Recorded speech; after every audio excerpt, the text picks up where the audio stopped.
त्यांनीच हल्ले करायचे आणि निवेदनही द्यायचे। चोरी तो चोरी ऊपर से सीना जोरी।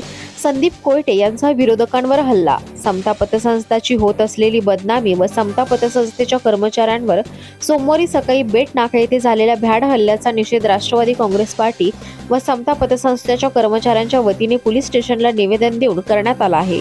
यावेळी संदीप कोयटे म्हणाले की समता पतसंस्थेची 2 ते 3 नंबरवरून सोशल मीडियावर बदनामी करण्यात येत आहे।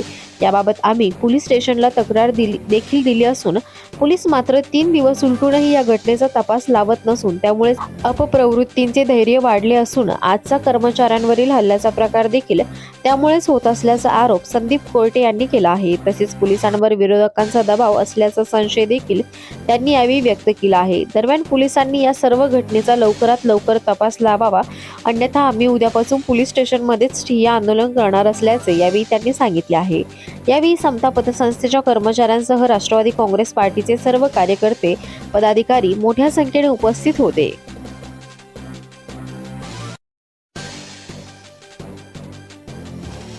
आपण सर्वांना माहिती आहे की कोपरगाव शहरामध्ये नगरपालिकेच्या सार्वत्रिक निवडणुका चालू आहेत आणि या निवडणुकीच्या पार्श्वभूमीवर मागच्या 15 दिवसापासून शांततेमध्ये प्रचार, सर्व यंत्रणा व्यवस्थित शांततेत चालू होती।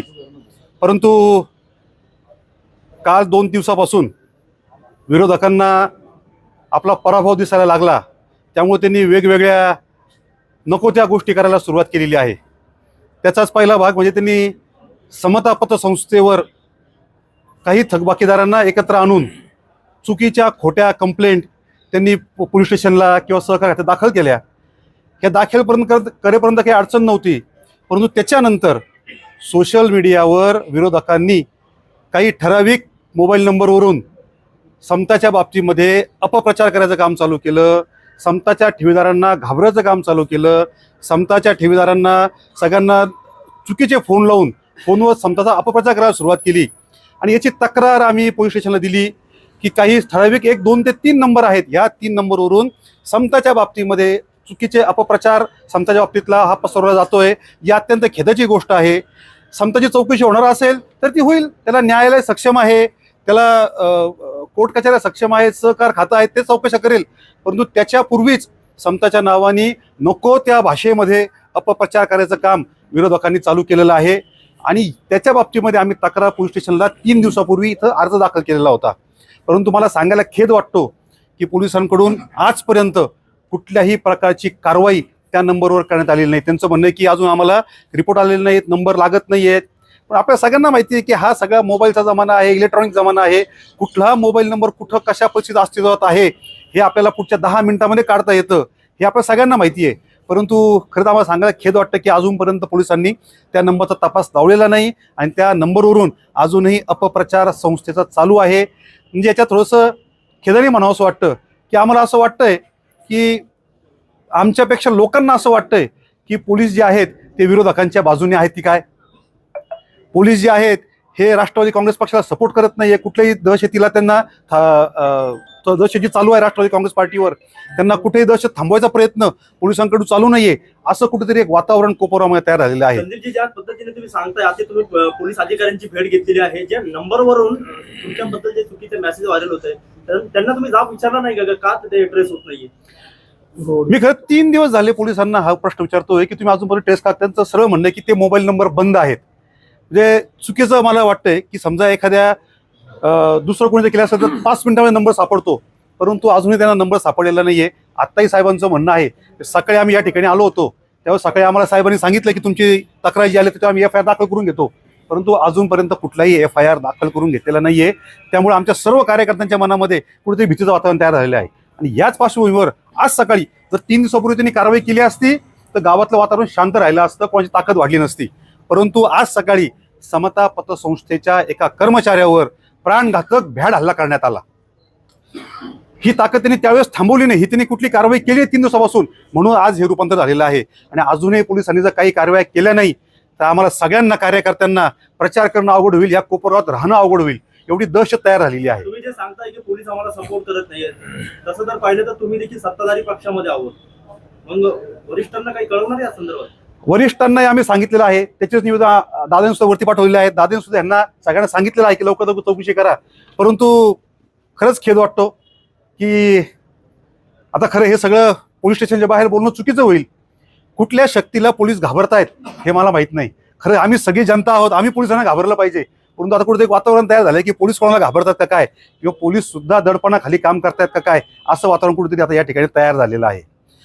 आणि आमची एकच पोलिसांना विनंती आहे की जे काय सकाळचा हल्ला झाला किंवा हे जे काय आमच्या बाबतीत अपप्रचार केला जातोय, याचा शोध जर पोलिसांनी लावला नाही तर आम्हाला गावात फिरणं अवघड होईल. आम्हाला सगळ्यांना प्रचार बंद करून आम्हाला कार्यकर्त्यांसह पोलीस स्टेशनमध्ये बसावं लागेल. कारण की आम्हाला संरक्षण फक्त याच कंपाऊंडमध्ये मिळू शकतंय. आम्ही जर गावात फिरायला गेलो आमच्या कुठे हमले होतील. आम्हाला नाईलाज असतो याच कंपाऊंडमध्ये बसून सगळं इलेक्शन पार पाडावं लागेल. त्यामुळं थोड्या वेळापूर्वी जे आहे तर समोरचे जे उमेदवार आहे किंवा नेते आहेत त्यांनी देखील तशा प्रकारचं निवेदन दिलेलं आहे आणि संबंधित जे कोणी आरोपी आहेत त्याचा शोध घेऊन कारवाई करावी अशी देखील मागणी त्यांनी केली. चोरी तो चोरी सुरू भाईने शब्द योग्य शब्द वापरला, चोरी तो चोरी ऊपर से सीना चोरी. जे कुठंतरी यायचं आणि स्वतःच कंप्लेंट दाखल करायची म्हणजे त्यांच्यावर काही चित्त जाणार नाही. परंतु माझं परत तेच म्हणणं आहे, हे पब्लिक आहे, हे सब जानते आहे. लोकांना कळून चुकलेलं आहे की सगळे काय प्रकार होत आहेत ते. त्यामुळे त्यांनी असे किती खोट्यानाटा जरी प्रकार केला लोकांना लगेच कळतं ना की स्वतःच मारहाण करायची आणि स्वतःच येऊन इकडे निवेदन द्यायचे. हा चुकीचा प्रकार आहे, हा पायंडा चुकीचा आहे. हा तिने असं करायला. आरोपींवर लवकरात लवकर कारवाई झाली नाही तर तुमची भूमिका पुढची काय असेल? आरोपींवर जर कारवाई झाली नाही तर नाईलाज असतो आम्हाला आमच्या स्वसंरक्षणार्थ याच कंपाऊंडमध्ये येऊन बसावं लागेल आणि आमचं संरक्षण करावं लागेल. कारण की आम्ही सगळे व्यापारी माणसं आहेत, आम्ही सगळे छोटे कार्यकर्ते आहोत. कुठे दहशतीने काम करायचे आमचं परंपरा नाही, आमच्या राष्ट्रवादी काँग्रेस पक्षावर तसे संस्कार पण नाही.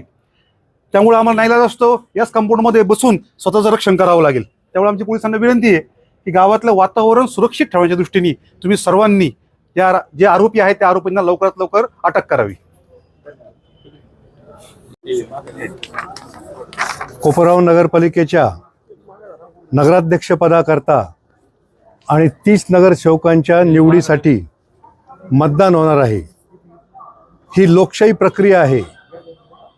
ही लोकशाही प्रक्रिया विविध अडचणी आणून विरोधी पक्षांनी पुढे ढकलण्याचा प्रयत्न केला, पण न्यायालयाने आम्हाला न्याय दिला, न्यायदेवतेने आम्हाला न्याय दिला. यानंतर सुद्धा विविध माध्यमातून विरोधी पक्ष खोटे नाटे आरोप करीत आहेत. विशेषतः आमच्या समता पतसंस्थेच्या थकबाकीदारांना हाताशी धरून काही छोटे नाटे आरोप करीत आहेत आणि त्याचा सोशल मीडियावर प्रचारसुद्धा करीत आहेत. आम्ही पोलीस स्टेशनला नंबर दिलेले आहेत की या नंबरच्या सोशल मीडियावरून या बातम्या प्रकाशित होत आहेत. या बातम्या संपूर्णपणे खोट्या आहेत. या बातम्या प्रकाशित करणाऱ्या नंबरच्या व्यक्तीचा तुम्ही शोध घेऊन त्यांच्यावर कारवाई करा. गेले 3 ते 4 दिवस झाले ही मागणी आम्ही करतो आहोत. काल आमच्या संस्थेचे संचालक आणि अधिकारी कर्मचारीसुद्धा या ठिकाणी येऊन गेले, तरीसुद्धा पोलीस काही ॲक्शन घेत नाही आहे. आणि आज तर कळसच केला, आमच्या एका कर्मचाऱ्याला चक्क मारहाण करण्यात आली.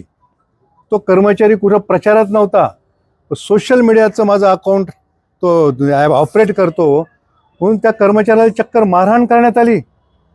याच्यामुळे एक स्पष्ट आहे की विरोधकांचा पराभव हा नक्की होणार आहे. आमचा विजय हा निश्चित आहे.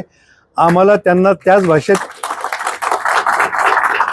आम्हाला या सर्व मंडळींना त्यांच्याच भाषेत उत्तर निश्चितपणे देता येतं, परंतु आमचा विजय हा निश्चित असल्यामुळे आम्ही विजय होईपर्यंत वाट पाहणार आहोत. विजय आमचा एकदा झाला की मग हे आम्हाला त्रास देणाऱ्यांचा कसा बेत पाहायचा ते आम्ही निश्चितपणे बघू. परंतु सगळ्या कार्यकर्त्यांना माझं आव्हान आहे की आपण शांतता राखायची आहे. आपण शांतताप्रेमी लोक आहोत. आशुतोष दादांचे आपण कार्यकर्ते आहोत. दादांनी कधी आपल्याला दंगामस्ती करायचं शिकवलेलं नाही. त्यामुळे आपण शांततामय मार्गानं या ठिकाणी पोलीस स्टेशनला निवेदन द्यायला आलेलो आहोत. फक्त पोलिसांना आमची एक विनंती आहे की या अशा प्रकारच्या गुन्हेगारीचा बंदोबस्त तुम्ही केला पाहिजे आणि आम्हाला संरक्षण दिलं पाहिजे. आमची प्रमुख मागणी आहे आम्हाला संरक्षण देण्याची.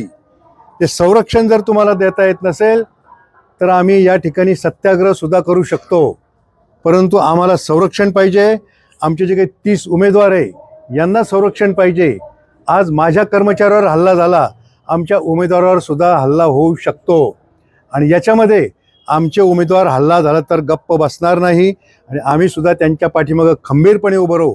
त्या कोपरगावच्या जनतेनं जो आमच्यावर विश्वास टाकलेला आहे, कोपरगावची जनता आम्हाला जे निवडून देणार आहे, हा पराभवसुद्धा विरोधकांना पचवता येत नाही.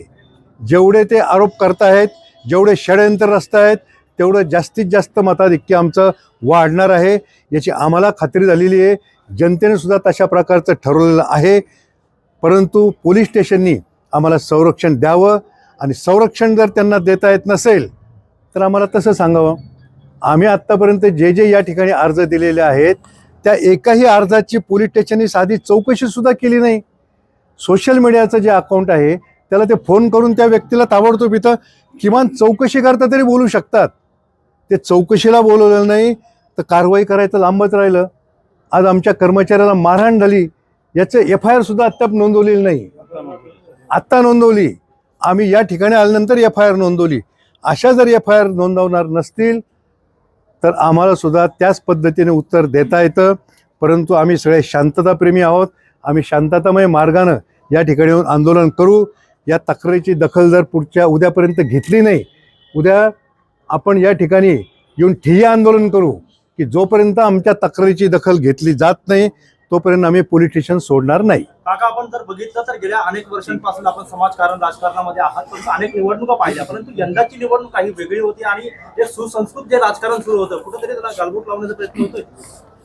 यंदाची निवडणूक कसं झालेलं आहे, मी जेव्हापासून या मैदानात आलो तेव्हापासून विरोधकांना दिसायला लागलं की आपला पराभव अटळ आहे. त्यामुळे यानं त्या मार्गानं विरोधक काहीतरी कुरघोड्या करायचा प्रयत्न करतायत. परंतु जसं जसे ते कुरघोड्या करतायत तसं तसं लोकांचा विश्वास आमच्यावरचा वाढतो आहे. सर्वसामान्य जनतेचा विश्वास आमच्यावर वाढतो आहे. आणि पोलीस स्टेशननी हे जे काही दहशतीचं काम चालू आहे, आत्ताच आमदार साहेबांनी निवेदन दिलं, मुख्यमंत्र्याला निवेदन दिलं, उपमुख्यमंत्र्याला दिलं की कोपरगावच्या दहशतीचा बंदोबस्त करावा. एवढं होऊन सुद्धा पोलीस स्टेशन जर आम्हाला संरक्षण देणार नसेल तर आम्हाला वेगळ्या मार्गाचा निश्चितपणे विचार करावा लागेल.